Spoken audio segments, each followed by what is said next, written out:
దేవునికి స్తోత్రం. ప్రియమైన వారలారా, రక్షకుడును ప్రభు అయిన యేసుక్రీస్తు వారి నామంలో మీకు శుభములు వందనాలు తెలియజేస్తూ ఉన్నాం.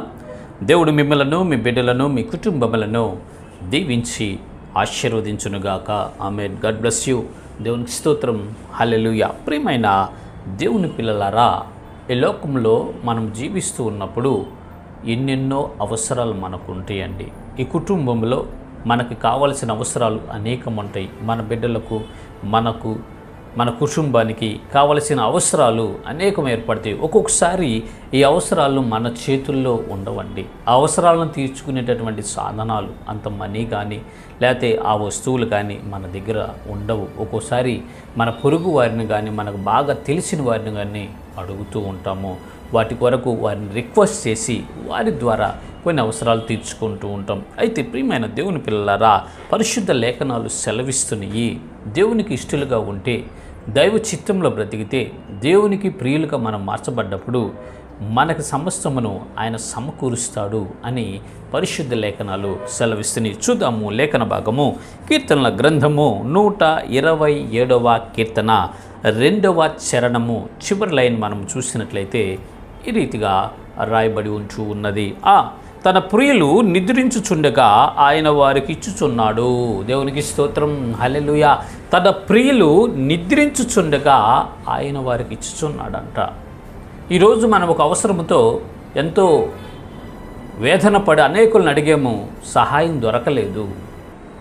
అయినా సరే మనము ఒక చిన్న ప్రార్థన దేవునికి చేసి, ప్రభువా మరి నా కుటుంబానికి ఇది కావాలి, నా బిడ్డలకి ఇది అవసరమైంది, నాకు సహాయం చేయని మనం ప్రార్థించి దేవునికి అప్పగించుకొని ఆయనకి ప్రియులుగా మనం మార్చబడి ఆ రాత్రి నిద్రపోతే తెల్లారిపాటికే దేవుడు మనకి అద్భుతకరంగా ఆ అవసరాన్ని తీరుస్తాడు, ఆ కార్యాన్ని మనకు జరిగింపచేస్తాడు. దేవునికి స్తోత్రం.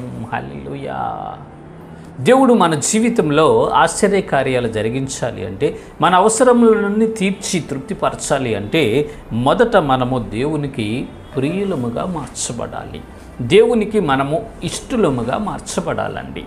ఏ మనిషి అయితే దేవునికి ఇష్టడుగా మార్చబడతాడో, దేవునికి ఇష్టడుగా ఉంటాడో, వారి జీవితంలో ఏమి సంభవించినప్పటికీ, ఎంతటి భయంకరమైనటువంటి పరిస్థితులు ఏర్పడినప్పటికీ, ఎంత ఉపద్రవాలు జరిగినప్పటికీ దేవుడు వారికి సహాయం చేస్తాడండి.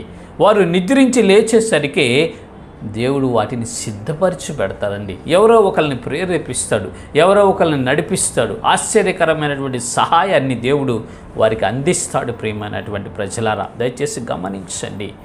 మనము చేయాల్సింది ఏంటంటే దేవునికి ప్రియులుగా మార్చబడటమే. దేవునికి ఇష్టలుగా మనం మార్చబడినప్పుడు, దేవునికి ఇష్టలుగా మనము కలిగి ఉంటే, దేవునికి ఇష్టము మన మీద ఉంటే ఖచ్చితంగా మన ప్రతి అవసరం తీరుస్తాడండి. మనం రాత్రిపూట సుఖంగా నిద్రపోయి నెమ్మదిగా పడుకొని తెల్లవారి లేచేసరికి మనకు కావాల్సినవన్నీ ఆయన సిద్ధపరిచి పెడతాడు మన దేవుడు. ఎందుకంటే ఆయన సర్వాన్ని సృజించినటువంటి సర్వాధికారి. ఆకాశ పక్షులకు, భూమృగాలకు, అనేక జంతువులకు, పశువులకు, పక్షులకు ఆహారం పెడుతున్నటువంటి దేవుడు మన దేవుడండి. మరి ఆయన పోలిక చొప్పున, ఆయన స్వరూపంలో మనము నిర్మించబడ్డాం కాబట్టి మనము వాటికంటే బహుశ్రేష్టమైన వారిని. ఖచ్చితంగా మన ప్రతి అవసరాన్ని తీరుస్తాడు, మనకి సహాయం చేసి ముందుకు నడిపిస్తాడు. అయితే మనము దేవునికి ప్రియులుగా మార్చబడాలి. దేవునికి ప్రియులుగా మార్చబడటం అంటే ఆయన చిత్తమును మన జీవితంలో జరిగించాలి. ఆయన చిత్తమును మన జీవితంలో జరిగించుటంటే ఆయన పరిశుద్ధ లేఖనాలని క్షుణ్ణంగా చదివి, మన హృదయం అనే పలక మీద రాసుకొని, మన మనస్సులో ఎక్కించుకొని వాక్య ప్రకారం జీవించగలిగితే చాలు, మనము దేవునికి ప్రియులుగా మార్చబడతాము. తద్వారా దేవుని ద్వారా సమస్తము మనము పొందుకొని సంతోషభరితంగా ఉంటాం. ఇట్టి కృప దేవుడు మనందరికీ కలుగు చేయనుగాక. ఆమేన్. God bless you. దేవునికి స్తోత్రం. హల్లెలూయా. Praise the lord.